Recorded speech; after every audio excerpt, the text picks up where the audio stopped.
Hindi na ako yung dating kilala mo. Sorry ha, pero yung hinahanap mo, matagal nang wala yun. Matagal ko nang binaon sa limot kung paano ako nagpakatanga para lang mahalin ka. Nakalimutan mo na ba? Nung panahon na mahal kita, di ba? Ginawa ko lahat para sa'yo. Di ba? Binigay ko ang lahat para sa kaligayahan mo. Di ba? Sinakripisyo ko ang sarili ko para lang mahalin mo.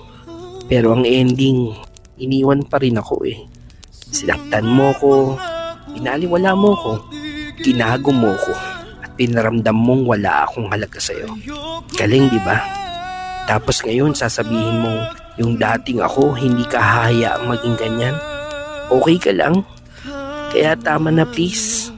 Oo, aaminin ko. Nagbago talaga ako. Pinilit kong magbago dahil sa'yo. At pinilit kong mamatay yung dating ako para lang